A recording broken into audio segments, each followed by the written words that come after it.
செல்வந்தர் ஒருத்தர்கிட்ட ஒரு சிறுவன் வந்து ஆடு மேய்ச்சிக்கிட்டு இருந்தானா. பெரியவர் அவனை கூப்பிட்டு, நீ நேராக போய் ஒரு ஆட்டில் உள்ள ரொம்ப நல்ல பகுதி எதுவோ அதை எடுத்துக்கிட்டு வா அப்படின்னாரான். இவன் போனான்.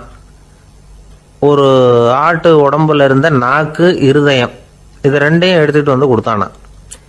பெரியவர் வாங்கி பார்த்தார். அதுக்கப்புறம் இப்போ நீ போய் இன்னொரு ஆட்டில் இருக்கிற ரொம்ப கெட்ட பகுதி எதுவோ அதை எடுத்துகிட்டு வா அப்படின்னாரான். இவன் போய் எடுத்துகிட்டு வந்தான். அவன் கையில் இருந்தது மறுபடியும் அதே மாதிரி நாக்கு, இருதயம், இது ரெண்டும் தான். என்னது இப்பவும் அதையே கொண்டுட்டு வந்திருக்கிற அப்படின்னாரான் பெரியவர். இவன் சொன்னானா, ஒரு உடம்புல உள்ள ரொம்ப நல்ல பொருளும் இதுதான், ரொம்ப கெட்ட பொருளும் இதுதான் அப்படின்னானா.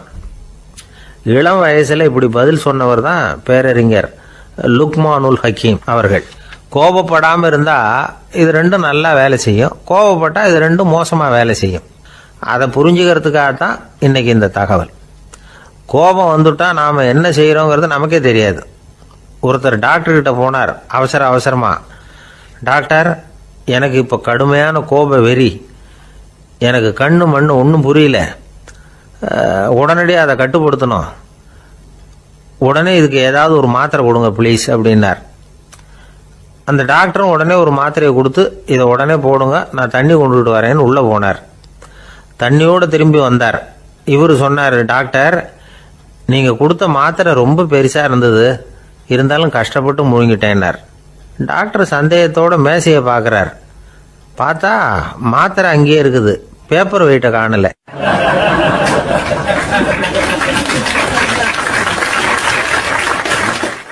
காலை நேரம், கடற்கரை ஓரம், காலை வீசிக்கிட்டு கையை வீசிக்கிட்டு ஏதோ சண்டைக்கு போகிற சிப்பாய் மாதிரி எல்லாரும் நடந்து போயிட்டு இருக்கிறாங்க. நடைப்பயிற்சி. அதில் நமக்கு தெரிஞ்ச ஒருத்தர் எதிரில் வந்தார் ரொம்ப வேகமாக. என்ன சார் வாக்கிங்க அப்படின்னு கேட்டோம். அவரால் ஆமாம்னு பதில் சொல்ல முடியல, அவ்வளவு கஷ்டம். மூச்சு விடுறதுக்கே வாயை திறந்து மூடிட்டு இருக்கிறார். எங்கே பேசுறது? கொஞ்சம் நின்று நிதானித்து மூச்சு விட்டுட்டு அதுக்கப்புறம் சொன்னார் ஆமாம் அப்படின்னு. என்ன சார் இவ்வளவு வேகம்னோ? உங்கள் பேச்சை கேட்டுவிட்டு தான் சார் நடக்க ஆரம்பித்தோம். நீங்கள் தான் அடிக்கடி சொல்லிகிட்டு இருந்தீங்க நடக்கிறது நல்லதுன்னு. அன்னையிலேருந்து ஆரம்பிச்சுட்டேன், ஆனால் ரொம்ப கஷ்டமாக இருக்குது சார். இப்போ பாருங்கள், உங்கள்கிட்ட சுலபமாக பேசக்கூட முடியல, மூச்சு வாங்குது, உடம்பு கூட வலிக்கிறது மாதிரி இருக்குது அப்படின்னு அவர் பாட்டுக்கு பேச ஆரம்பிச்சிட்டார். உங்களை யார் சார் இவ்வளவு வேகமாக நடக்க சொன்னது? வேகத்தை குறைங்க, மெதுவாக நடங்க அப்படின்னோம். நீங்கள் நடக்கிறதுனால என்னென்ன சௌகரியம்னு அன்னைக்கு சொன்னீங்களே தவிர சௌகரியமாக நடக்கிறது எப்படின்னு சொல்லலையே அப்படின்னார் அவர். இன்னமும் லேசாக மூச்சு வாங்கிக்கிட்டே சொன்னால் கூட இவர் சொல்கிறதுலேயும் ஒரு நியாயம் இருக்குது. அதனால் இந்த நடைப்பயிற்சி பண்ணுறவங்க கவனிக்க வேண்டிய சில முக்கியமான குறிப்புகள் இருக்குது. அது என்னென்னங்கிறத அவங்க தெரிஞ்சுக்கணும். அது தெரிஞ்சு வச்சுக்கிறது நல்லது. இதெல்லாம் மருத்துவ நிபுணர்கள் சொல்கிற குறிப்புகள். அவங்க என்ன சொல்கிறாங்க தெரியுமா? உங்கள் வயசு 40க்கு மேலேயா? உங்கள் எடை இருக்க வேண்டியதை விட 10 கிலோ அதிகமாக இருக்குதா? நீங்கள் புகை பிடிக்கிறவரா? இதய நோய், இரத்த நாள நோய், உயர் ரத்த அழுத்தம் இப்படி ஏதாவது உங்களுக்கு உண்டா? அப்படின்னா நீங்கள் உங்கள் இஷ்டத்துக்கு வரிஞ்சு கட்டிக்கிட்டு நடைப்பயிற்சி பண்ண ஆரம்பிச்சிடாதீங்க. முதல்ல ஒரு மருத்துவ பரிசோதனை பண்ணிக்கோங்க, அதுதான் நல்லது அப்படின்னு அவங்க சொல்கிறாங்க. நடக்கிறப்போ, உடற்பயிற்சி செய்கிறப்போ மார்பு பகுதியில் அல்லது வேறு எங்கேயாவது தொடர்ந்து வலி இருந்ததுன்னா பயிற்சியை நிறுத்தி விட்டு டாக்டரை போய் பார்க்கணும். நடைப்பயிற்சி பண்ணுறப்போ உங்கள் சக்திக்கு தகுந்த மாதிரி மெதுவாக அதிக கஷ்டம் இல்லாமல் முன்னேறலாம். அங்கே என்ன போட்டியாக வைக்கிறாங்க? முந்திக்கிட்டு போய் என்ன பண்ண போகிறோம்? பரிசாக வாங்க போகிறோம். அதனால் நிதானம் அவசியம் அப்படிங்கிறது அவங்க ஆலோசனை. தொந்தரவு கொடுக்காத ஷூ, ட்ரெஸ்ஸு இதுகளை உபயோகப்படுத்துங்க. பாதத்தில் ஆடு தசை இருக்குல்ல, அங்கே ஏதாவது பிரச்சனை இருந்ததுன்னா டாக்டரை பாருங்கள். இந்த பாதத்தில் வலி வரும் அந்த இடத்துல. வெயில் காலமாக இருந்தால் தலைக்கு தொப்பி வச்சுக்கோங்க. பனியில் நடந்தாலும் அப்படி தான், தலையை பத்திரமா பார்த்துக்குங்க. நம்மக்கிட்ட ஏதோ கொஞ்சம் உருப்படியாக தெரியறது அது தானே. உடற்பயிற்சிக்கு முன்னாடி பின்னாடி பயிற்சி செய்கிறப்போ நிறைய தண்ணி குடிக்கலாமா. முதல் 1 மாதத்துக்கு கொஞ்சம் தளர்த்தியாக சாவகாசமாக நடக்கலாம். மணிக்கு 3 அல்லது 4 கிலோமீட்டர் வேகம்னு வச்சுங்களேன். அதுக்கப்புறம் வேகத்தை அதிகப்படுத்தலாம். மணிக்கு 6 அல்லது 8 கிலோமீட்டர் அளவுக்கு நடக்கலாம். நல்லா கையை வீசிக்கிட்டு நடக்கணும். மூச்சு விடுற எண்ணிக்கை அதிகரிக்கணும். இது மாதிரி ஒரு 30 நிமிஷம் நடக்கலாம். தனியாக நடந்து போகிறதுக்கு உங்களுக்கு என்னமோ மாதிரி இருக்குதா, கூட யாரையாவது சேர்த்துக்குங்க, ஒரு குரூப்பாக சேர்ந்து போகலாம். நடக்கிறதுங்கிறத ஒரு சந்தோஷமான சமாச்சாரமாக ஆக்கிக்கணும். தினம் இப்படி நடக்க வேண்டி இருக்குதே அப்படின்னு புலம்பிக்கிட்டே போகக்கூடாது. சில பேர் நடக்கிறப்போ கடந்த காலத்தை ஆசை போட்டுக்கிட்டே போவாங்க, சில பேர் வருங்காலத்தை ஆசை போட்டுக்கிட்டே போவாங்க, சில பேர் முக்கியமான திட்டம்லாம் இப்படி நடக்கிறப்போ தான் தீர்மானம் பண்ணுவாங்க. நடக்கிறதுனால மன இறுக்கம் குறையுது, பரபரப்பு குறையுது, மன ஆற்றல் பெருகுது, தன்னம்பிக்கை வளருது, முதுமை தள்ளி போகுது, செயல்திறன் அதிகரிக்குது. இதை தவிர உடம்புக்கும் பல விதமான சௌகரியங்கள் ஏற்படுது. அதனால் இது வரைக்கும் நடக்க ஆரம்பிக்காதவங்க இனிமே இந்த குறிப்புகளை கவனத்தில் வச்சுக்கிட்டு நடக்க ஆரம்பிச்சுடலாம். சார்லஸ் லேம்ப் அப்படின்னு ஆங்கில இலக்கிய மேதை ஒருத்தர், அவர் ஒரு தரம் உடம்பு சரியில்லைன்னு டாக்டர்கிட்ட போனாராம். டாக்டர் அவரை பார்த்துட்டு, நீங்கள் தினமும் காலையில் வெறும் வயத்தில் நடக்கணும் அப்படின்னாராம். வெறும் வயத்தில் நடக்கிறதுக்கு நான் தயார், ஆனால் வயிறு கிடைக்கணுமே சார், யார் வயத்து மேலே நடக்கிறது டாக்டர் அப்படின்னு கேட்டாராம் இவர்.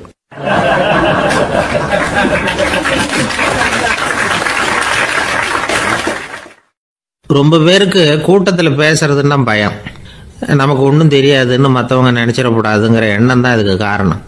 ரொம்ப முக்கியமான ஒரு கூட்டம்னா பயம் அதிகமாக இருக்கும். முக்கியமானவங்கள்லாம் வருவாங்களே, அவங்கெல்லாம் நம்மளை பற்றி மட்டமாக நினச்சிருவாங்களே அப்படிங்கிற பயம் வந்துடும். ஆனால் மேடை பேச்சுங்கிறது அவ்வளவு கடினமான ஒரு காரியம் இல்லைங்கிறாங்க அது சம்பந்தமான நிபுணர்கள். யாரும் பேச்சாளர் ஆகலாம், இது ஒன்றும் பெரிய கிஃப்ட் கிடையாது அப்படின்னு அவங்க சொல்கிறாங்க. நீங்கள் ஒரு சிறந்த பேச்சாளர் ஆகணுமா அப்படின்னா அதுக்குன்னு சில ஆலோசனைகளை சொல்லி வச்சிருக்கிறாங்க அனுபவசாலிகள். முதல் ஆலோசனை என்னென்னா, உங்கள் பேச்சு எளிமையாக இருக்கணும். ஏதாவது ஒரு கருத்து அல்லது 2 கருத்து சொன்னால் போதும், 20 அல்லது 30 கருத்துக்களை சொல்லிகிட்டே போகக்கூடாது. ரெண்டாவது ஆலோசனை, நீங்கள் என்ன பேச போகிறீங்கிறது முதல்ல உங்களுக்கு நல்லா புரியணும். அதுக்கப்புறம் தான் அதை அடுத்தவங்களுக்கு புரிய வைக்க முடியும். எப்படி ஆரம்பிக்க போகிறோம், எந்த கருத்தை முக்கியமாக வலியுறுத்த போகிறோம், எப்படி முடிக்க போகிறோம் அப்படிங்கிறத முதல்ல நல்லா சிந்திச்சு மனசில் வச்சுக்கணும். கடைசியாக என்ன சொல்கிறீங்களோ அதுதான் கேட்குறவங்க மனசில் நிற்கும். மூணாவது ஆலோசனை என்னென்னா, உங்கள் பேச்சு சுருக்கமாக இருக்கணும். ஒரு 15 நிமிஷம் பேசுறது ரொம்ப பொருத்தம், மணிக்கணக்கில் பேசிக்கிட்டு இருக்கிறது நல்லதில்லை. நாலாவது ஆலோசனை, நீங்கள் பேசுறது உண்மையாக இருக்கணும்.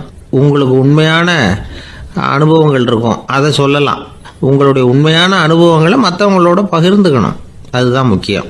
ஐந்தாவது ஆலோசனை, ஆரம்பத்தில் கொஞ்ச நேரம் உங்களை பற்றியும் எதிரில் உள்ளவங்களை பற்றியும் சம்பந்தப்படுத்தி ஏதாவது பேசி ஒரு நெருக்கத்தை ஏற்படுத்திக்கணும். ஒவ்வொருத்தரும் இப்போ இவர் பேச போகிறது நம்ம சம்மந்தப்பட்டது அப்படின்னு நினைக்க ஆரம்பிச்சிருவாங்கல்ல, அதுக்கப்புறம் அவங்க கேட்க தயாராகிட்டாங்கன்னு அர்த்தம். எதிரில் உட்காந்துருக்கிற கூட்டத்திலிருந்து 3 பேரை தேர்ந்தெடுங்க. அதாவது வலது பக்கம் ஒருத்தர், நடுவில் ஒருத்தர், இடது பக்கம் ஒருத்தர்.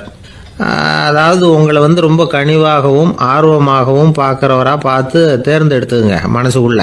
நீங்கள் பேசும்பொழுது என்ன பண்ணணும்னா, இவங்களை நேருக்கு நேராக மாறி மாறி பார்த்துக்கிட்டே பேசுனீங்கன்னா நீங்கள் ஏதோ ஒட்டுமொத்த கூட்டத்தையும் பார்த்து பேசுகிறதாக ஒரு உணர்வு அது ஏற்படுத்திவிடும். ஆறாவது ஆலோசனை என்னென்னா, சொற்பொழிவுன்னா நீங்கள் பேசணும், படிக்கக்கூடாது. எழுதி படிக்கிறது நல்லா இருக்காது. குறிப்புகள் வேணும்னா வச்சுக்கலாம். படிக்கிறது பேப்பர்லேருந்து வர்றது மாதிரி இருக்கும், பேசுறது இதயத்திலேருந்து வர்றது மாதிரி இருக்கும். அப்புறம் 7வது ஆலோசனை சொல்கிறாங்க, அது என்னென்னா, மேடையில் ஏறி நின்ன உடனே இயல்பாக மூச்சை இழுத்து விட்டுங்க, இயல்பு நிலைக்கு வாங்க, அதுக்கப்புறம் இயல்பாக பேச ஆரம்பிக்கலாம் அப்படிங்கிறாங்க. இவ்வளவும் பேச்சு கலையில் வல்லுநர்களாக இருக்கிறவங்க சொல்லுகிற ஆலோசனைகள். இதையெல்லாம் கடைபிடிச்சா நமக்கும் அதுக்கும் வெகு தூரம்னு நினச்சிக்கிட்டு இருந்த ஒன்று இப்போ கிட்டத்தில் நெருங்கி வந்துடும். நாம் சொல்கிறபடியெல்லாம் அது கேட்கும். ஒரு பேச்சாளர், அவருக்கு சுருக்கமாகவே பேச தெரியாது. மேடையில் ஏற்றி விட்டுவிட்டா போதும், ஆரம்பிச்சிருவார், நிறுத்த மாட்டார், பேசிக்கிட்டே இருப்பார். ஒரு தடவை அவர் ஒரு கூட்டத்தில் ரொம்ப நேரம் பேசிக்கிட்டே இருக்கிறார். எதிரில் பொறுமை இழந்த ஒருத்தர் தன்னுடைய கை கடிகாரத்தை காட்டினார். அதை கவனித்த பேச்சாளர், மன்னிக்கணும், கை கடிகாரம் நான் கொண்டுகிட்டு வர மறந்துட்டேன், அதுதான் நேரம் போனதே தெரியல அப்படின்னு சொல்லியிருக்கிறார். இதுக்கு அவர் சொன்னாராம் கோபமா, ஏய்யா கடிகாரத்தை தான் பார்க்க முடியல, மறந்துட்டேன், பக்கத்தில் மாட்டிருக்கிற கேலண்டரையாவது பார்க்கக்கூடாதா அப்படின்னாராம்.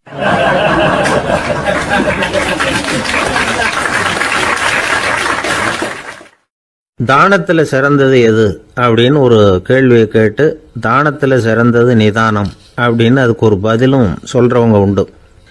நிதானம் ரொம்ப அவசியம். அதுவும் இன்றைய உலகத்துக்கு ரொம்ப அவசியம். இன்றைக்கி உலகம் ரொம்ப பரபரப்பாக போய்கிட்டு இருக்குது. பொறுமையாக இருக்கணும்னு நினைக்கிறவங்களால கூட அப்படி இருக்க முடியறதில்ல. பொறுமையை சோதிக்கிறது மாதிரி பல சம்பவங்கள், அதையெல்லாம் சந்திச்சே தீர வேண்டியிருக்குது. எங்கே போனாலும் க்யூவில் நிற்க வேண்டியிருக்குது, எங்கே போனாலும் காத்துக்கிட்டு இருக்க வேண்டியிருக்கு. ஆஃபீஸ்லேயோ வீட்லேயோ கூட நீங்கள் நிதானமாக பொறுமையாக நடந்துக்க தெரியலன்னா உங்களுக்கு சிடுமூஞ்சி, முசுடு இப்படிலாம் பேர் வச்சுருவாங்க. அது உங்களுக்கு தேவையா? சரி, வாழ்க்கையில் பொறுமைசாலின்னு பேர் வாங்கிறதுக்கு என்ன வழி? முதல் பாயிண்ட், நீங்கள் நினைக்கிறது, எதிர்பார்க்கறது, செய்யறது எல்லாமே 100% கரெக்டாக நடக்கணும்னு ஆசைப்படக்கூடாது. எதுவாக இருந்தாலும் அதில் ஓரளவுக்கு தவறு நடக்கலாம் அப்படிங்கிறத எதிர்பார்த்தே இருக்கணும். ஓரளவுக்கு அதை அனுமதிக்கணும். ஒரு நண்பரை 6 மணிக்கு ஒரு இடத்துக்கு வர சொல்லியிருக்கிறீங்க. 6 மணிக்கு அவர் வரலை, உடனே பொறுமை இழந்து நடந்துக்கக்கூடாது. ஒரு 10 நிமிஷம் டிலே ஆகலாம். ஒரு வர்ற வழியில் பஸ்ஸு கூட ஏதாவது டிராஃபிக்கில் மாட்டியிருக்கலாம். அதெல்லாம் எதிர்பார்த்தே கொஞ்சம் காத்திருக்கிறதுல ஒன்றும் தப்பு இல்லை. சில சமயம் டிலே ஆகிறது கூட நல்லதாக முடியும். ஒரு பஸ்ஸை தவற விட்டுட்டு ஐயோ கொஞ்சம் ஒரு 2 நிமிஷம் முன்னாடி வந்திருந்தா பிடிச்சிருக்கலாமே அப்படின்னு தவிச்சிக்கிட்டு இருப்பாங்க சில பேர். அடுத்தபடியாக வர்ற பஸ்ஸு நேரடியாக நீங்கள் போக வேண்டிய இடத்துக்கே கொண்டு போய் விடுற பஸ்ஸாக கூட இருக்கலாம். அது உங்களுக்கு முன்னாடி தெரியாதுல்ல. சில நெருக்கடியான சூழ்நிலைகளை தமாஷா எடுத்துக்கிறதுக்கு பழகிக்கணும். சில இடங்களுக்கு போகிறப்ப காத்திருக்கிறதுக்கு நம்ம மனசை தயார்படுத்திக்கிட்டே போகணும். ஒரு ரயிலுக்கோ பஸ்ஸுக்கோ அல்லது விமானத்துக்கோ கப்பல் பிரயாணத்துக்கோ போகிறப்போ அங்கே போய் நீங்கள் மணிக்கணக்கில் கூட காத்துக்கிட்டு தான் இருக்கணும். புறப்படுற நேரம் கூட மாறலாம். நீங்கள் போய் சேர்ந்ததும் அது உடனே புறப்படணும்னு கட்டாயமாக என்ன? அது மாதிரி சமயத்தில் படிக்கிறதுக்குன்னு சில சுவாரஸ்யமான புத்தகங்களையும் கையில் எடுத்துக்கலாம். உங்களை சுற்றி எவ்வளவோ சுவாரஸ்யமான சம்பவங்கள் நடந்துக்கிட்டு இருக்குதுல்ல, அதையெல்லாம் வேடிக்கை பாருங்கள். எதுக்காக காத்துக்கிட்டு இருக்கிறோமோ அந்த காரியத்தில் உண்மையாகவே நமக்கு ஒரு அக்கறை இருந்தால் நமக்கு போர் அடிக்காது. சில கோயில்களில் பார்த்துருப்பீங்க, தரிசனத்துக்காக பக்தர்கள் நாள் கணக்கில் காத்துக்கிட்டு இருப்பாங்க. அவங்களெலாம் அழுத்துக்கிறது இல்லை. ஆண்டவனை தரிசிக்கணுங்கிற உண்மையான அக்கறை இருக்கிறதுனால அவங்களுக்கு போர் அடிக்கிறது இல்லை. ஆனால் சில சினிமா தியேட்டரில் கூட பார்க்கலாமே, சினிமா கியூ கூட அப்படி தான். சாயந்தரம் 6 மணி ஆட்டத்துக்கு காலம்பரை 6 மணிக்கே போய் கூட காத்துக்கிட்டு இருப்பாங்க. அவங்களுக்கெல்லாம் போர் அடிக்காது, படம் பார்க்குற ஆர்வம். இன்னொரு முக்கியமான விஷயத்தை நாம் பழக்கப்படுத்திக்கணும். லிவ் ஃபார் தி மூமெண்ட் அப்படிங்கிறாங்க நிபுணர்கள். ரொம்ப பேர் எப்படின்னா அடுத்தபடியாக நடக்க போகிற விஷயத்திலேயே கவனமாக இருப்பாங்க. அந்த நினைப்புலேயே இந்த நிமிஷத்தை பொறுமை இல்லாமல் கழிப்பாங்க. ஒருத்தர் இருக்கார், அவர் எப்படின்னா ஆஃபீஸ் முடியறதுக்குள்ளேயே சார் 5 மணிக்கெல்லாம் ரெடியாக இருங்க, நாம் அந்த ஹோட்டலில் போய் டிஃபன் சாப்பிட்ணும் அப்படின்னு 4 மணிலேருந்து சொல்லிகிட்டு இருப்பார். 4:55 பரபரப்பாக ஓடி வருவார். 2 பேரும் புறப்படுவோம், ஹோட்டலுக்கு போவோம், சாப்பிட்டுக்கிட்டு இருப்போம். அப்படி சாப்பிட்டுட்டு இருக்கிறப்ப சார் சாப்பிட்டு முடித்ததும் நேராக ஒரு ஜவுளி கடைக்கு போகிறோம் அப்படிம்பார். பரபரக்க சாப்பிட்டு முடிப்பார், புறப்படுவார்.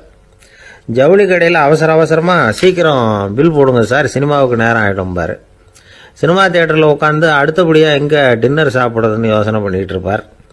ராத்திரி படுக்கையில் விழுந்ததுக்கு அப்புறமும் நாளைக்கு காலையில் எழுந்திரிச்சதும் அதை பண்ணணும் இதை பண்ணணும்னு திட்டம் போட்டுக்கிட்டே இருப்பார்.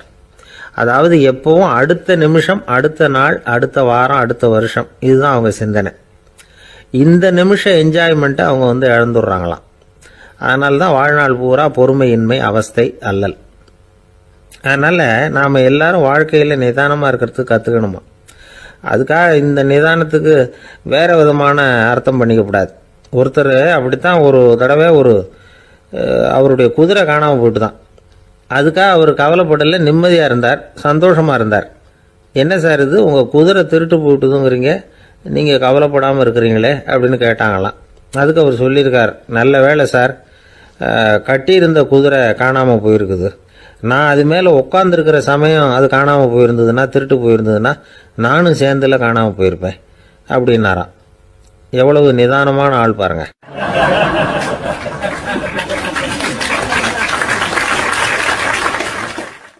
ஒரு ஊரில் ஒரு சித்தர் இருந்தார், சூஃபி சித்தர். அவர் ஞானம் பெற்ற ஒரு சித்தர். ஒரு நாள் அந்த நாட்டு மன்னன் அவரை பார்க்கறதுக்காக வந்தான். என்ன வேணும் உனக்குன்னு கேட்டார். நான் கடவுளை பார்க்கணும், அதுக்கு நீங்கள் தான் உதவி பண்ணணும் அப்படின்னா அவன். சித்தர் கொஞ்சம் யோசனை பண்ணார். சரி போயிட்டு நாளைக்கு வாடினார். அதே மாதிரி மன்னன் போயிட்டு அடுத்த நாள் வந்தான். இங்கே நீ என்னோட ஒரு வாரம் தங்கியிருக்க வேண்டியிருக்கும்னார். சரின்னா ஒரு பிச்சை பாத்திரத்தை தூக்கி கையில் கொடுத்தார். அவனுக்கு ஒன்றும் புரியல. இருந்தாலும் வாங்கிக்கிட்டான். வாங்கிக்கிட்டு இதை என்ன செய்யணும் அப்படின்னு கேட்டான். இதை ஒன்றும் செய்ய வேணாம், இதை எடுத்துக்கிட்டு பக்கத்தில் உள்ள கிராமங்களுக்கு போ, வீடு வீடாக பிச்சை எடுத்துக்கிட்டு வா. அப்படி வந்த பிறகுதான் உனக்கு சாப்பாடும் ஓய்வும் கிடைக்கும். ஒரு வாரம் இப்படி செய், அதுக்கப்புறம் 8வது நாள் நாம கடவுளை பற்றி யோசிக்கலாம் அப்படின்னார். இப்படி இவர் சொன்னதை கேட்டதும் அந்த அரசனுக்கு அதிர்ச்சி ஆயிட்டுது. ஒரு மாதிரி ஆயிட்டான். தன்னுடைய சொந்த நாட்டில் சொந்த குடிமக்கள் கிட்ட போய் பிச்சை எடுக்கிறதா அப்படின்னு யோசனை பண்ணி பார்த்தான். அதுக்கப்புறம் மெதுவா அவன் அந்த சித்தரை பார்த்தான். ஐயா, சொந்த நாட்டிலேயே பிச்சை எடுக்கிறதுன்னா எனக்கு ஒரு மாதிரியா இருக்கு, வெக்கமா இருக்கு. நான் வேணும்னா வெளி தேசத்துல எங்கேயாவது போய் பிச்சை எடுக்கவா அப்படின்னு கேட்டான். இதுக்கு அந்த சித்தர் ஒரு சம்மதிக்கலை. இதோ பாரு, உன்னால பிச்சை எடுக்க முடியலன்னா பேசாம திரும்பி அரண்மனைக்கே போயிடு. அதுக்கப்புறம் கடவுளை பத்தி எல்லாம் பேசுறதுக்கு என்னை தேடிட்டு வரக்கூடாது அப்படின்னு விட்டார். மன்னன் தயங்கினான். இருந்தாலும் மனசை சரி பண்ணிட்டு சம்மதிச்சான். சரிங்க, ஒரு வாரம் இங்க தங்குறேன், நீங்க சொல்றது மாதிரி பக்கத்து கிராமங்களுக்கு போறேன், வீடு வீடா பிச்சை எடுக்கிறேன், வர்றேன் அப்படின்னா. ஒரு வாரம் தெரு தெருவா பிச்சை பாத்திரத்தோட அலைஞ்சான். சொந்த ஊர்ல சொந்த குடிமக்கள் கிட்ட பிச்சை எடுத்தான். 7 நாள் முடிஞ்சது. 8வது நாள் அந்த சித்தர் மன்னனை கூப்பிட்டார். இப்படி வாழ்னார். வந்தான். இனிமே நீ கடவுளை பத்தி என்கிட்ட கேட்கலாம்னார். இனிமே கேட்கறதுக்கு ஒண்ணுமே இல்லை சுவாமின்னா இவன். ஒரு வார காலம் பிச்சை எடுத்த பிறகுதான் கடவுளை காண முடியும் அப்படின்னு நான் கனவு கூட காணவில்லைன்னா. அப்படின்னா நீ பிச்சை எடுத்த காலத்துல அப்படி என்னதான் நடந்தது அப்படின்னு கேட்டார் அவரு. சுவாமி, ஒரு வார காலம் பிச்சை எடுத்ததுல என்னுடைய ஆணவம் அழிஞ்சுட்டுது. அது இப்போ இருக்கிற இடமே தெரியல. இப்போ அதை காணவே காணோம். பிச்சைக்காரனா இருந்தப்போ பெற்றதை மன்னனாக இருக்கும்போது பெற முடியாதுங்கிறத புரிஞ்சுக்கிட்டேன் அப்படின்னா மன்னன். அடக்கம் பிறந்தவுடன் தெய்வீக கதவுகள் திறந்து கொள்ளுகின்றன அப்படிங்கிறார் ஓஷோ. நம்மால் ஒருத்தன் ஆணவம் அழியணுங்கிறதுக்காக ஒரு திருவோட்டை எடுத்துக்கிட்டு தெரு தெருவா பிச்சை எடுக்க ஆரம்பிச்சான். என்ன, தெய்வீக கதவுகள் திறந்துதா அப்படின்னு கேட்டார் ஒருத்தர். தெய்வீக கதவு திறக்கிறதுக்கு முன்னாடியே எங்க வீட்டு கதவு சாத்திக்கிட்டுதுன்னா. என்னடா சொல்றேன்னார். இனிமே வீட்டுக்குள்ளேயே வர வேணாம், இதையே தொழிலா வச்சுக்கோ அப்படின்னு எங்க வீட்டுல சொல்லிவிட்டாங்க சார் அப்படின்னா.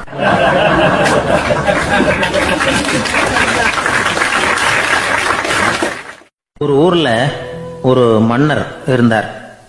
ஒரு நாள் அவருடைய அரசவைக்கு ஒரு ஓவியன் வந்தான். அவன் சீனா தேசத்திலிருந்து வந்தவன், தாவோ சிந்தனையாளன். அவன் அங்க வந்து மன்னர் முன்னாடி நிக்கிறான்.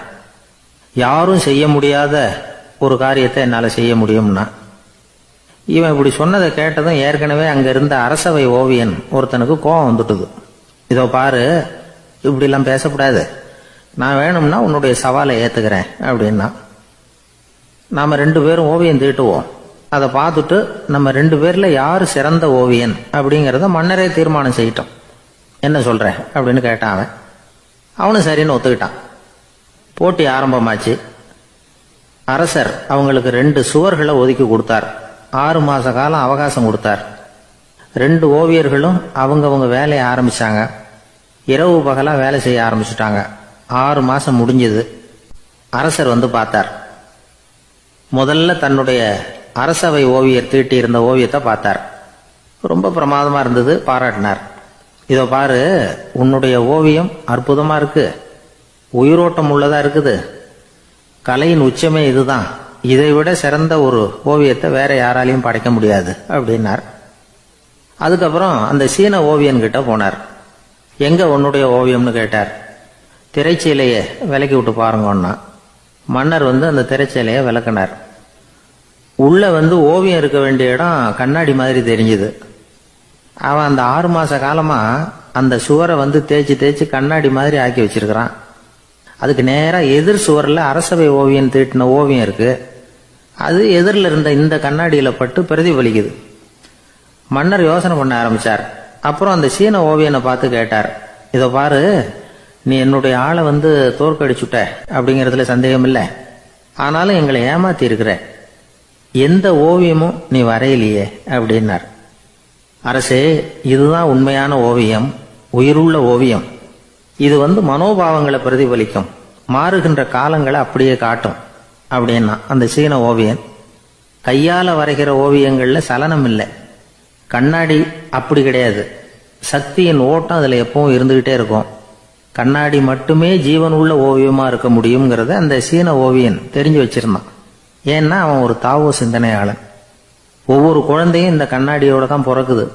ஆனா நாம என்ன செய்யறோம்னா ஓவியங்களை கண்ணாடி மீது பதிப்பிச்சு விடுறோம். கண்ணாடி நம்மளை பிரதிபலிக்குது.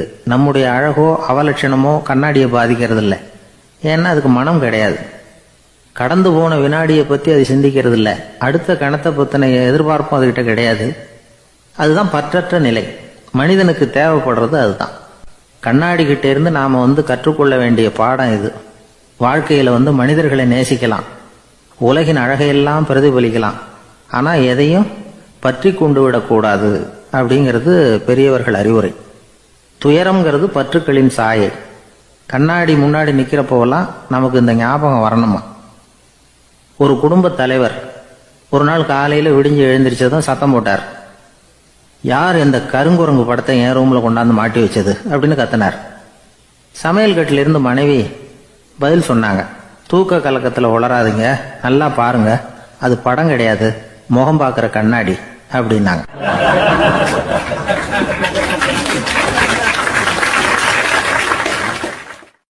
அர்ஜுனன் கேட்ட கேள்விக்கெல்லாம் பகவான் கண்ணன் பதில் சொன்னார். அதுக்கு பேரு பகவத்கீதை. அதே மாதிரி உத்தவன் கேட்ட கேள்விக்கும் அவர் பதில் சொல்லியிருக்கிறார். அதுக்கு என்ன பேருனா உத்தவ கீதைன்னு பேர். அது சரி, உத்தவன்னா யாரு? கண்ணனுக்கு சின்ன வயசுலேருந்தே தேர் ஓட்டிக்கிட்டு இருந்தவன் அவன் தான். குருஷேத்திர போர் முடிஞ்சது. அதர்மத்தை அழித்து தர்மத்தை நிலைநாட்டி தர்மனுக்கு முடிச்சு விட்டினார் கண்ணபிரான். அதுக்கப்புறம் துவாரகைக்கு திரும்பினார். தான் வந்த காரியம் முடிஞ்சது. அதனால இளமையிலிருந்தே தனக்கு தேரோட்டியா இருந்து வந்த உத்தவனை கூப்பிட்டார். இதை பாருப்பா, உனக்கு வேணுங்கிறத கேளுன்னார். அவன் தனக்குன்னு எதையும் கேட்கறதுக்கு ஆசைப்படலை. இருந்தாலும் கேள்வி கேட்கறதில்ல அவன் ரொம்ப கெட்டிக்காரன். அதனால கேட்க ஆரம்பிச்சான். பரந்தாமா, ராஜசூய யாகத்துக்கு தர்மனை கூப்பிட்டு தன்னுடைய அரண்மனையில் விருந்து வச்சான் துரியோதனன். அதுக்கப்புறம் சூதாட்டத்துக்கு கூப்பிட்டான். தர்மன் தோல்வி அடைகிற மாதிரி பண்ணிவிட்டான். நீங்கள் தான் முக்காலமும் உணர்ந்தவராச்சே, சூதாட்டத்தில் தர்மர் ஜெயிக்கிறது மாதிரி பண்ணியிருக்க கூடாதா? இந்த பகடக்காயை உருட்டுறப்போ நீங்கள் எதிர்பார்த்தது விழற மாதிரி பண்ணியிருக்கலாமே. சரி, அதுதான் இல்லை. வேடிக்கை பார்த்துக்கிட்டு இருந்த பீமன், அர்ஜுனன், நகுலன், சகாதேவன் இவங்களையும் பணையம் வச்சு ஆடுறப்போவாவது காப்பாற்றிருக்கலாம். அதையும் நீங்கள் செய்யலை. பாவம் அந்த அவல பொண்ணு, ஒன்றும் புரியாத ஒன்றும் தெரியாத அந்த உன்னுடைய சகோதரி திரௌபதி, அந்த பொண்ணை துச்சாதனன் இழுத்துக்கிட்டு துகில் உரிகிற கட்டத்தில் காப்பாற்றினியே. இது நியாயமா, முறையா, அறமா? இதுதான் உத்தவன் கேட்ட கேள்வி. இதுக்கு பதில் சொல்றார். அப்படி கேள் உத்தவா. தருமனை துரியோதனன் சூதாட அழைக்கும் பொழுது என்ன சொன்னான் தெரியுமா? நான் பணையம் வைக்கிறேன், எனக்கு பதிலாக என்னுடைய மாமன் சகுனி பகடக்காய்களை உருட்டுவான்னு சொன்னான். உடனே தருமன், எனக்கு பதிலாக என்னுடைய மைத்துனன் கண்ணன் பகடக்காய்களை உருட்டுவான்னு சொல்லியிருக்கலாமே. அப்படி சொல்லலை.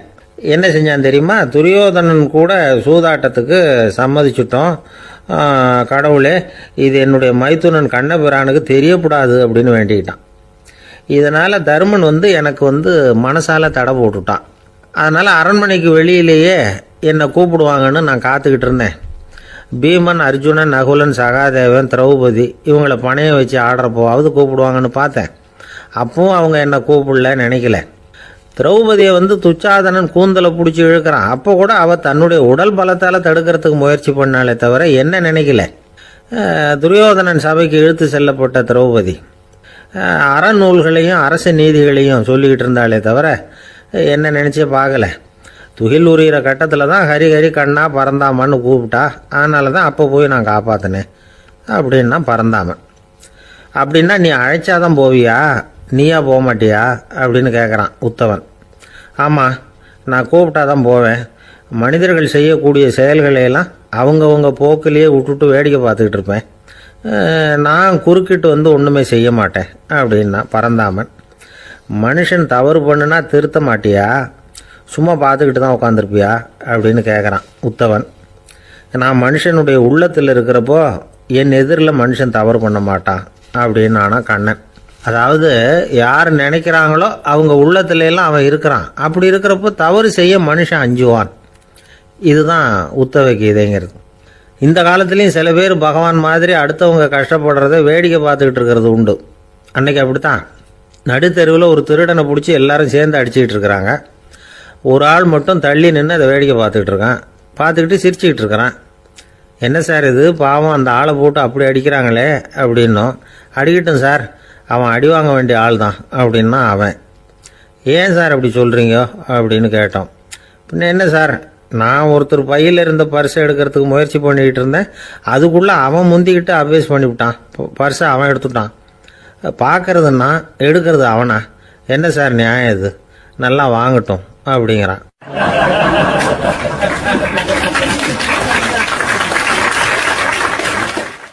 ஒரு பள்ளிக்கூடம் வகுப்பு நடந்துகிட்டு இருக்கு.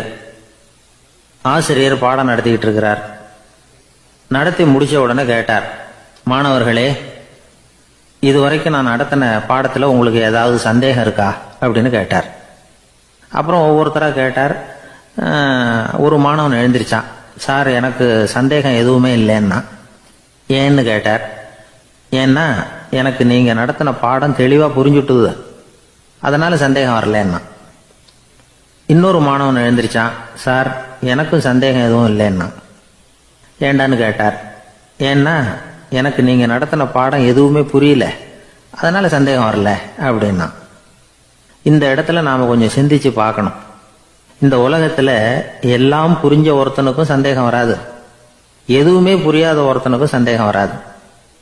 அறகுறையாக புரிஞ்சுக்கிட்டவன் இருக்கான் பாருங்க, அவனுக்கு தான் அடிக்கடி சந்தேகம் வரும். ஆக மாணவர்களை இந்த 3 வகையாக பிரிக்கலாம். அதே மாதிரி தான் மனிதர்களையும் 3 வகையாக பிரிக்கிறாங்க ஆன்மீகவாதிகள். ஒரு ஆன்மீக பெரியவர் என்ன சொல்றார் தெரியுமா? இந்த உலகத்தில் 3 வகையான மனிதர்கள் இருக்கிறாங்களாம்.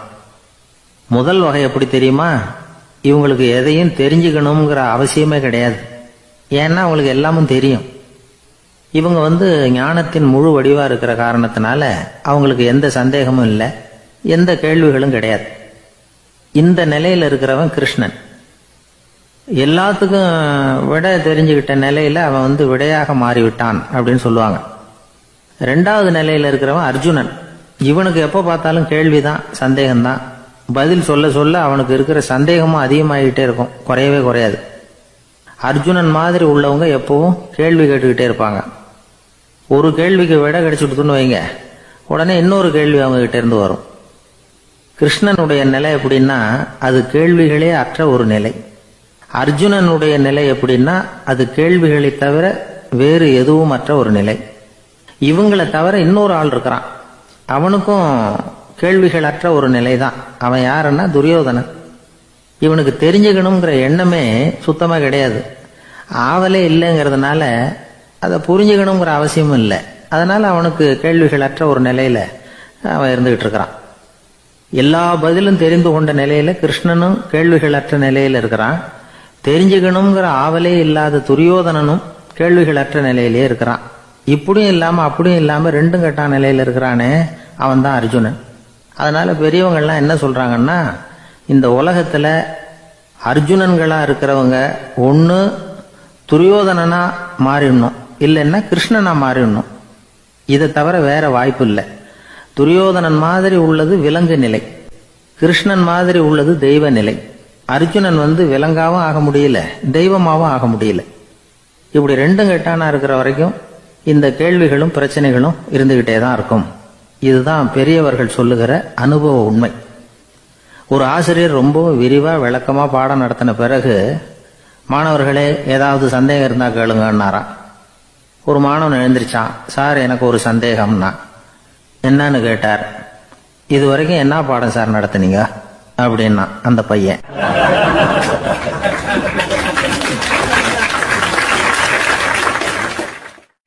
ஜெருசலேம் அங்க உள்ள ஒரு தேவாலயம்.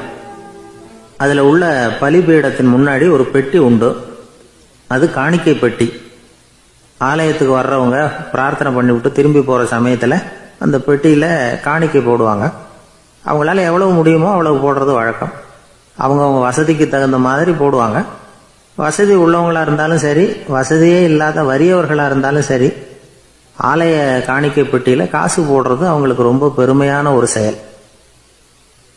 ஒரு சமயம் இயேசு தம்முடைய சீடர்களோடு அந்த ஆலயத்துக்கு வரார். அங்க உட்காந்து ரொம்ப நேரம் வழிபாடு பண்ணிட்டு இருக்கிறார். சீடர்களும் அந்த ஜபத்துல கலந்துக்கிட்டாங்க. வழிபாடு முடிஞ்சுது. இயேசு உட்கார்ந்துருக்கிறார். காணிக்கை பெட்டியில காசு போடுறவங்கள கவனிக்கிறார். சீடர்களும் அதையே கவனிச்சுக்கிட்டு இருக்கிறாங்க. ரொம்ப பேர் வரிசையா வந்தாங்க. அவங்களால முடிஞ்ச அளவுக்கு காசு போட்டுட்டு அவங்க பாட்டுக்கு போய்கிட்டு இருக்கிறாங்க. வசதியானவங்க நிறைய பேர் வந்தாங்க. அதுக்கு மத்தியில வயசான ஒரு அம்மா, அவங்களும் வந்து காசு போட்டுட்டு போறாங்க. இப்போ இயேசு தன்னுடைய சீடர்கள் பக்கம் திரும்பினார். ஒரு கேள்வி கேட்டார். இப்போ இந்த காணிக்கை பெட்டியில நிறைய பேர் வந்து காசு போட்டுட்டு போறத நீங்க கவனிச்சிங்க. இன்னைக்கு இந்த காணிக்கை பெட்டியில ரொம்பவும் அதிகமா காசு போட்டது யார் அப்படின்னு கேட்டார். முதல்ல வந்தார ஒரு பெரிய மனுஷன், அவர் தான் அதிகமா போட்டார் அப்படின்னாரு ஒருத்தர். மூணாவதா வந்தவர் தான் அதிகமா போட்டார், நான் கவனிச்சேன் அப்படின்னாரு இன்னொருத்தர். இப்படி ஆளுக்கு ஒரு விதமா சொல்றாங்க. கடைசியா இயேசு சொன்னாராம், இன்றைக்கு அந்த பெட்டியில அதிகமா காசு போட்டவங்க அந்த வயசான அம்மா தான் அப்படின்னாராம். சீடர்களுக்கு ஒன்றும் புரியல. அந்த அம்மா ரொம்பவும் ஏழையாச்சே, அவங்க எப்படி அதிகமா காணிக்கை செலுத்த முடியும் அப்படிங்கறது அவங்க சந்தேகம். இயேசு விளக்குனார். நிறைய பேர் வந்தாங்க, நிறையவே காசுகள் போட்டாங்க, அது உண்மைதான். ஆனால் அந்த அம்மா என்ன பண்ணாங்க கவனிச்சிங்களா? வந்தாங்க, தன்னுடைய காசு பைய திறந்தாங்க, அப்படியே கொட்டுனாங்க. அதுல இருந்தது 2 காசுகள் தான். அந்த 2 காசும் காணிக்கை பெட்டியில விழுந்துட்டுது. மற்றவங்கெல்லாம் தங்கள்கிட்ட இருந்த செல்வத்தின் ஒரு சிறு பகுதியை எடுத்து பெட்டியில போட்டாங்க. ஆனா இந்த அம்மா தன்கிட்ட என்ன இருந்ததோ அதை அப்படியே போட்டுட்டாங்க. தன்னுடைய பிழைப்புக்காக வச்சிருந்த அவ்வளவையும் இழக்கிறதுக்கு தயாராயிட்டாங்க. அவ்வளவு தாராள மனசு அவங்களுக்கு. அதனால அவங்க செலுத்தின காணிக்கை தான் அளவுல அதிகம் அப்படின்னார். விலை மதிப்பில்லாத முத்து புதையல் ஒருத்தனுக்கு கிடைக்க போகுதுன்னு வச்சுக்கோங்க. அதன் மதிப்பை உணர்ந்தவன் என்ன பண்ணுவான்? அதை அடையறதுக்காக தன்கிட்ட இருக்கிற எதையும் கொடுக்கறதுக்கு தயாரா இருப்பான் இல்லையா? அது மாதிரிதான் இதுவும் அப்படின்னார். உலக மதிப்பீடுகளை துரும்பா தூசியா மதிச்சு அதையெல்லாம் உதறி விடுகிறவன் இறையருள் அப்படிங்கிற இணையில்லாத செல்வத்தை பெறுகிறான் அப்படிங்கிறது இதுல உள்ள கருத்து. இறைவனுக்காக இழப்பதுன்னா துன்பப்படுகிறவர்களுக்காக, ஏழைகளுக்காக, ஏதுமற்றவர்களுக்காக இழப்பது அப்படின்னு அர்த்தம். உங்கள் அயலானுக்கு நீங்கள் என்ன உதவி செய்தாலும் அதை எனக்கே செய்கிறீர்கள் அப்படின்னு இயேசு சொல்லியிருக்கிறார். அடுத்தவங்களுக்கு உதவணுங்கிற குணம் இன்னைக்கு ரொம்ப குறைஞ்சு போச்சு. ஒருத்தன் வாழைப்பழத்தோல் வழுக்கி கீழே விழுந்துட்டான். பக்கத்தில் இருந்த நண்பன் உடனே இவனை தூக்கிக்கிட்டு போய் ஆஸ்பத்திரியில் சேர்த்துட்டான். அதுக்கப்புறம் சொன்னான், நீ அந்த வாழைப்பழத்தோல்ல காலை வைக்க போறத முன்னாடியே நான் கவனிச்சுட்டேன் அப்படின்னானா. அப்படின்னா அப்பவே நீ எனக்கு உதவி செஞ்சிருக்கலாமே அப்படின்னானா அவன். நான் டாக்டருக்கு உதவலாம்னு நினைச்சுட்டேன் அப்படின்னா இவன்.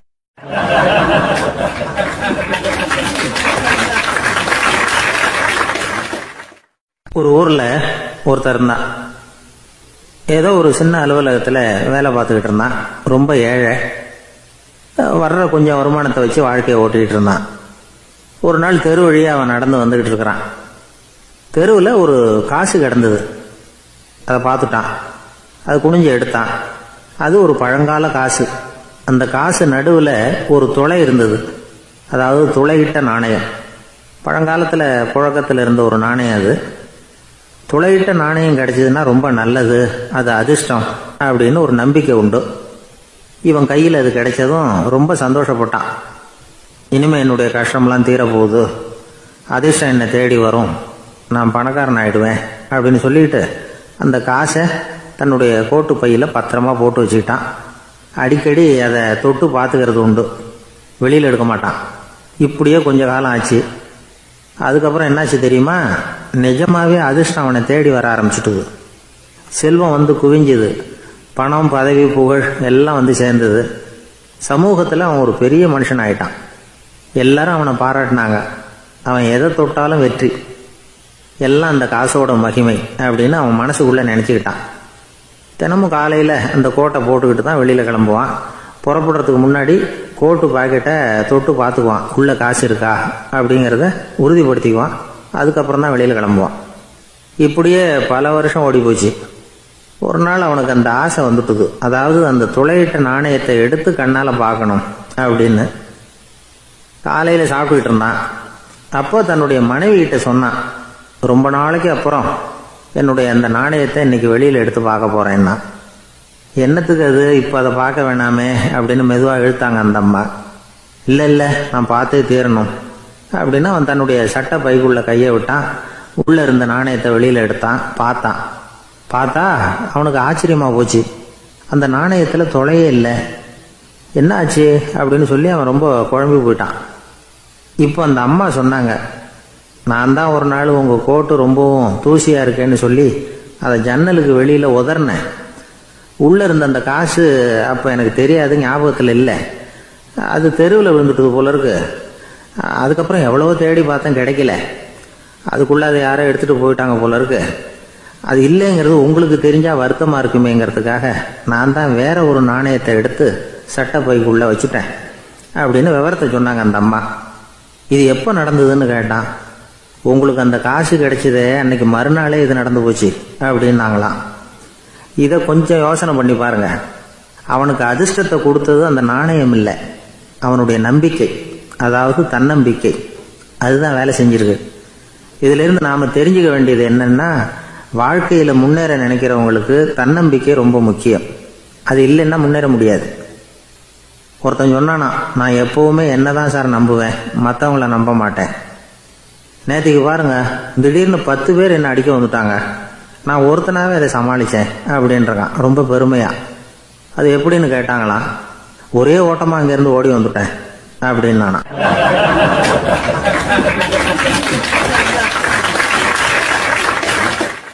ஒரு வயசான அம்மா ஒரு நாள் ஃபோன் பண்ணாங்க.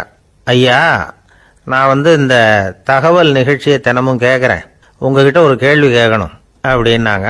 என்னங்க அப்படின்னோம். எனக்கு சொந்தமாக ஒரு நல்ல வீடு இருக்குது, வேணுங்கிற அளவுக்கு பணமும் இருக்குது, கணவரும் ரொம்ப நல்லவர், ரிட்டையர் ஆகி வீட்டில் தான் இருக்கிறார், பிள்ளைங்கள்லாம் பெரிய பெரிய உத்தியோகத்தில் இருக்கிறாங்க, அதில் ஒருத்தன் ஐஏஎஸ், பணம்லாம் கூட நிறைய கொண்டாந்து கொடுக்குறாங்க. அப்படி இருந்தும் என் மனசில் நிம்மதி இல்லை, வாழ்க்கையில் ஒரு நிறைவு இல்லை அப்படின்னாங்க. ஏன்னு கேட்டோம். அதைத்தான் நான் உங்களை கேட்குறேன், ஏன் அப்படி அப்படின்னு திருப்பி கேட்குறாங்க. எங்களுக்கு ஒன்றும் புரியல, கொஞ்ச நேரம் குழம்பி போயிட்டோம். இருந்தாலும் அதை அவங்கக்கிட்ட காட்டிக்காம கொஞ்சம் சாமர்த்தியமா, ஏம்மா உங்கள் மனசில் நீங்கள் ஏதோ ஒன்று எதிர்பார்க்குறீங்க, அது நிறைவேறல அப்படி தானே அப்படின்னு கேட்டோம். ஆமாம் அப்படின்னாங்க. அதுக்கப்புறம் அவங்கக்கிட்ட கொஞ்சம் மனம் விட்டு பேசுகிறப்போ தானாக விஷயம் வெளியில் வந்தது. அதாவது அவங்க பிள்ளைங்க பெரிய பெரிய உத்தியோகத்தில் இருக்கிறதுனால அவசரமாக பார்த்துட்டு ஓடுறாங்களாம். ஆசையாக அம்மான்னு கூப்பிட்டுக்கிட்டு கிட்ட உட்காந்து கொஞ்ச நேரமாவது என்கிட்ட பேசினா தானே என் மனசு கொஞ்சம் நிம்மதியாக இருக்கும். அது அவங்களுக்கு தெரிய மாட்டேங்குதே அப்படிங்கிறாங்க. இதுதான் அவங்களுடைய ஏக்கம். இந்த ஏக்கம் அந்த தாயின் மனசில் இருந்துக்கிட்டு இருக்குது. இப்படி மகனுடைய அன்புக்காக மட்டுமே ஏங்குற தாய்மார்கள் பல பேர் இருக்கிறாங்க இந்த உலகத்தில். இதை நினைக்கிறப்போ ஒரு வெளிநாட்டு நாடோடி கதை ஞாபகத்தில் வருது. அதாவது கடவுள் படைப்பு தொழிலில் ரொம்ப மும்முரமாக ஈடுபட்டுக்கிட்டு இருந்தாராம். மீன்களை படைச்சாராம், பறவைகளை படைச்சாராம், விலங்குகளை படைச்சாராம்.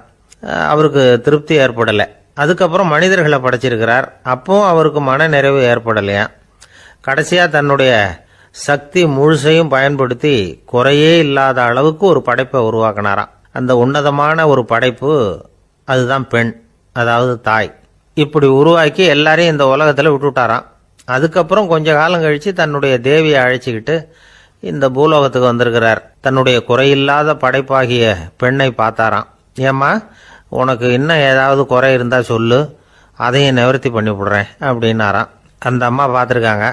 சுவாமி, எனக்கு நீங்கள் கொடுத்துருக்கிறது 2 கை, என்னுடைய பிள்ளைகளுக்கு சேவை செய்கிறதுக்கு இந்த 2 கை பத்தலை, அதனால் இன்னும் ஒரு 2 கை கொடுத்தா தேவலை அப்படின்னாங்களாம். கடவுள் பார்த்தார். அதனால் என்ன, அப்படியே செஞ்சு விடலாம், இதோ அதுக்கான வரம் கொடுத்துட்டேன் அப்படின்னார். அந்த அம்மாவுக்கு இப்போ 4 கை ஆயிட்டுது. 4 கையாலேயும் குழந்தைகளுக்கு சேவை செய்ய ஆரம்பிச்சுட்டாங்க. கடவுள் திருப்தியாக திரும்பி போனார். அதுக்கப்புறம் கொஞ்ச காலம் கழித்து மறுபடியும் திரும்பி வந்தார் தேவியோட. பெண்ணை பார்த்தார். இப்போ என்னம்மா சந்தோஷம் தானே அப்படின்னாராம். அதுக்கு அந்த அம்மா, சந்தோஷம்தான், இருந்தாலும் இப்போ எனக்கு இருக்கிற 2 காலும் போதில்லை, இன்னும் ஒரு 2 கால் இருந்தால் தேவையில்லை, நிறைய ஓடி ஆடி பிள்ளைகளுக்காக வேலை செய்ய வேண்டியிருக்குது அப்படின்னாங்களாம். சரின்னு சொல்லி 4 கால் இருக்கிறது மாதிரி செஞ்சுட்டு போயிட்டார் கடவுள். மறுபடியும் கொஞ்ச நாள் கழித்து தேவி சொன்னாங்க கடவுள்கிட்ட, நீங்கள் என்னதான் முயற்சி பண்ணினாலும் முழுமையான ஒரு படைப்பை உங்களால் உருவாக்க முடியாது, அப்படிதான் நான் நினைக்கிறேன் அப்படின்னாங்களாம். அப்படியா சொல்கிறேன், வா அந்த பொண்ணை பார்த்துட்டு வருவோம் அப்படின்னு புறப்பட்டு இங்கே வந்தாங்களாம். இங்கே வந்து பார்த்தா 4 கால் 4 கையோடு அந்த பொண்ணு ஒரு செவுத்துல சாஞ்சி உட்காந்து அழுதுகிட்டு இருக்குது. இப்போ தேவி அந்த பொண்ணை சுட்டி காட்டி கடவுள்கிட்ட கேட்டாங்களாம், ஏங்க நீங்கள் அந்த பொண்ணுக்கு கையை கொடுத்தீங்க காலை கொடுத்தீங்க, சரி, அந்த கண்ணீரையும் எதுக்காக கொடுத்தீங்க அப்படின்னு கேட்டாங்களாம். அதுக்கு கடவுள் சொன்னாராம், கையை கொடுத்தது நான் தான், காலை கொடுத்தது நான் தான், ஆனால் அந்த கண்ணீரை கொடுத்தது நான் இல்லை, அதை கொடுத்தது அந்த அம்மாவோட பிள்ளைங்க அப்படின்னாராம். இன்னைக்கு அப்படித்தான் பல பிள்ளைங்க அவங்க அம்மாவுக்கு கண்ணீரை தான் கொடுத்துக்கிட்டு இருக்கிறாங்க. அம்மாவை மதிக்கிற பிள்ளைங்க தான் இன்னைக்கு நல்லபடியாக இருக்கிறாங்கங்கிறது அவங்களுக்கு தெரியறதில்ல. இந்த காலத்து பிள்ளையாண்டான் ஒருத்தன் அவங்க அம்மா கிட்டேயும் நல்ல பிள்ளையா நடந்துக்குவான், மனைவி கிட்டேயும் நல்ல கணவனாக நடந்துக்குவான், ரொம்ப சாமர்த்தியம். ஒரு நாள் அவங்ககிட்ட கேட்டாங்க, ஏன்பா உங்கள் அம்மாவும் உன் மனைவியும் சண்டை போட்டுக்கிட்டா நீ எந்த பக்கம் அப்படின்னாங்களாம். வீட்டுக்கு வெளிப்பக்கம் அப்படின்னானான் அவன்.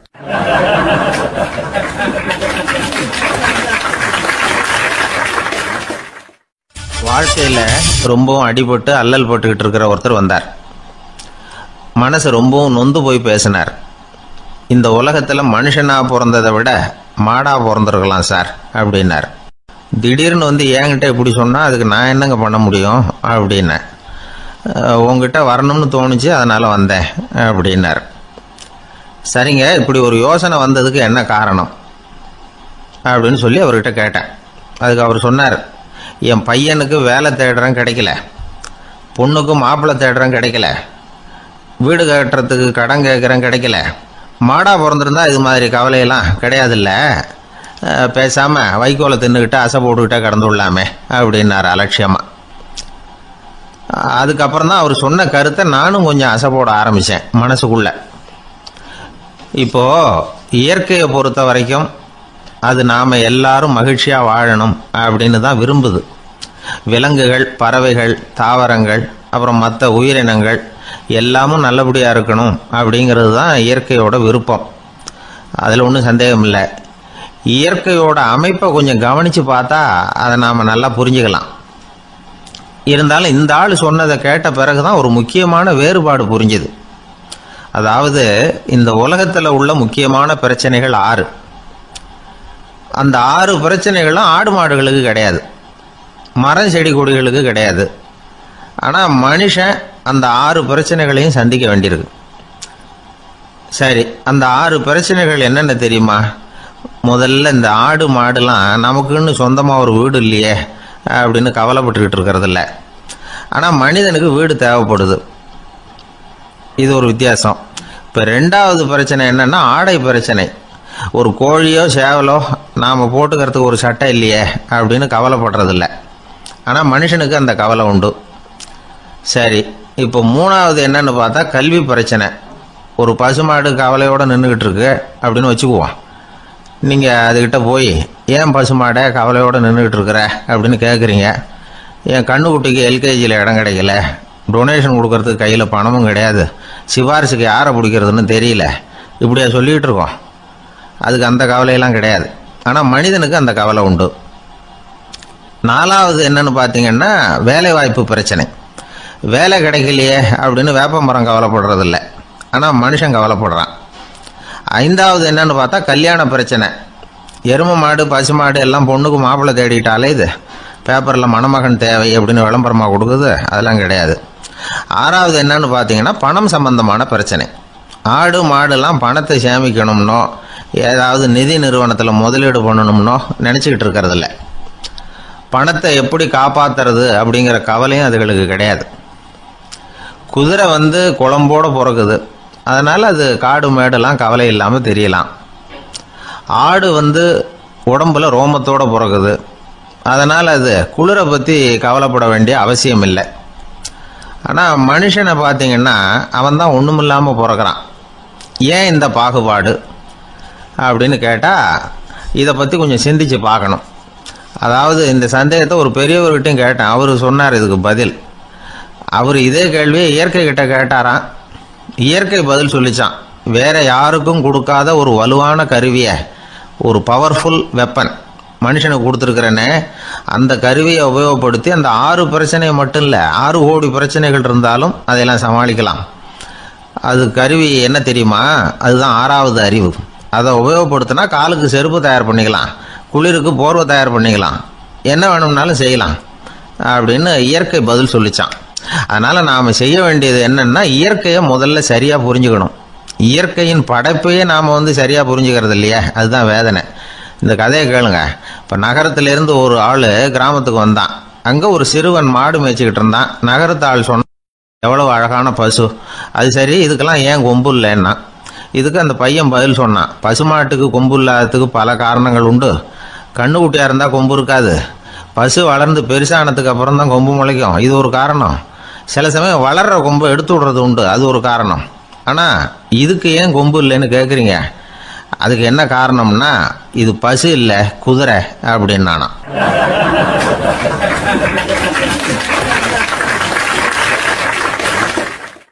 அங்கே ஒரு புதர் தெரியுது இல்லையா, இந்த புதருக்குள்ள ஒரு சிங்கம் இருக்கு. அந்த பக்கமாக நான் போகிறப்போ வர்றப்போலாம் அது என்கிட்ட ஒம்பு வளர்க்குது, தகராறு செய்யுது, என் மேலே பாயுது, என்னை தாக்குது, ஏன்னு தெரியல அப்படின்னுது. இதை கேட்டதும் அந்த குரங்கு சொல்லிச்சு, இனிமேல் கவலைப்படாத, இந்த தடவை நான் உன்னை காப்பாற்றுறேன்னுது. அதுக்கப்புறம் ஒரு நாள் அந்த குரங்கும் கழுதியும் அந்த புதர் பக்கமாக போய்கிட்டு இருந்தாங்க. எதிர்பார்த்தது மாதிரியே நடந்தது. அந்த சிங்கம் எதிரில் வந்தது, கழுதியை பார்த்தது, உடனே அது மேலே பாய ஆரம்பிச்சுட்டுது. அவ்வளவுதான். உடனே இந்த குரங்கு என்ன பண்ணிச்சு தெரியுமா, கிடுகிடுன்னு ஒரு மரத்து மேலே ஏறி உட்காந்துக்கிட்டது. அங்கே உட்காந்துக்கிட்டு கீழே அந்த கழுதியும் சிங்கமும் போடுற சண்டையை வேடிக்கை பார்க்க ஆரம்பிச்சுட்டுது. கொஞ்ச நேரம் கழித்து அடிபட்ட காயத்தோடு அந்த கழுதை மெதுவாக நடந்து வந்தது. குரங்கு மெல்ல மரத்தை விட்டு கீழே இறங்குச்சு. இப்போ கழுதை கேட்டுது, என்னை காப்பாத்துறேன்னு சொல்லிவிட்டு காலை வாரி விட்டுட்டியே, நீ பாட்டுக்கு மரத்து மேலே ஏறி உட்காந்துக்கிட்டே, அது நியாயமானது. குரங்கு பரிதாபமாக அதை பார்த்துது. நான் மரத்து மேலே இருந்து நீங்கள் 2 பேரும் சண்டை போட்டதை பார்த்துக்கிட்டு தான் இருந்தேன். உன்னோட சத்தம் தான் அதிகமாக இருந்தது, அது நீ சிரிக்கிற மாதிரி எனக்கு கேட்டுது, அதனால் நீ தான் ஜெயிச்சுக்கிட்டு இருக்க போல இருக்கு அப்படின்னு நினச்சிவிட்டேன்னுது. இன்றைக்கி பல பேர் இப்படி தான் இருக்கிறாங்களாம். யார் ஜெயிக்கிறாங்க யார் தோக்குறாங்கங்கிறத முகத்தை பார்த்து கூட கண்டுபிடிக்க முடியறதில்ல, பேசுகிற பேச்சை வச்சு கூட கண்டுபிடிக்க முடியறதில்ல. தோற்கிறவங்க கூட சிரிக்கிற மாதிரி முகத்தை வச்சுக்கிறான். இன்றைய மனிதர்கள்கிட்ட ஏகப்பட்ட முரண்பாடுகள். பொய் முகங்களோட உலவுகிறவர்கள் தான் அதிகம். உண்மை முகம் எங்கே இருக்குது அப்படிங்கிறத புரிஞ்சுக்கிட்டு நண்பர்களை தேர்ந்தெடுக்கணும் அப்படிங்கிறது ஒரு முக்கியமான கருத்து. கடவுள் இந்த உலகத்தை படைச்சுட்டு அதுக்கப்புறமும் கொஞ்ச நாள் இங்கேயே தங்கியிருந்தாராம். அப்போ தான் அவருக்கு ஒரு உண்மை புரிஞ்சுதான், இந்த உலகத்தில் தங்கி இருக்கிறது எவ்வளவு இடைஞ்சல்னு. தினமும் மனிதர்கள் தேடி வந்து ஏதாவது புகார் சொல்லிக்கிட்டே இருந்தாங்களாம், எனக்கு அது வேணும் இது வேணும்னு கேட்டுக்கிட்டே இருந்தாங்களாம். சில பேர் வந்தாங்க, நாங்கள் விவசாயம் பண்ணுறோம், தண்ணி இல்லாமல் பயிர் காயுது, எங்களுக்கு மழை வேணும் அப்படின்னாங்க. அவங்க போனதும் அதுக்கப்புறம் சில பேர் வந்தாங்க, நாங்கள் மண்பானை செய்கிறவங்க நிறைய பானை செஞ்சு வச்சுருக்குறோம், மழை பெஞ்சால் எல்லாம் கரைஞ்சி வீணாக போயிடும், அதனால் இன்றைக்கி மழை பெய்யக்கூடாதுன்னாங்க. கடவுள் பார்த்தார், அவருக்கு என்ன பண்ணுறதுன்னே தெரியல, ஏகப்பட்ட குழப்பம்.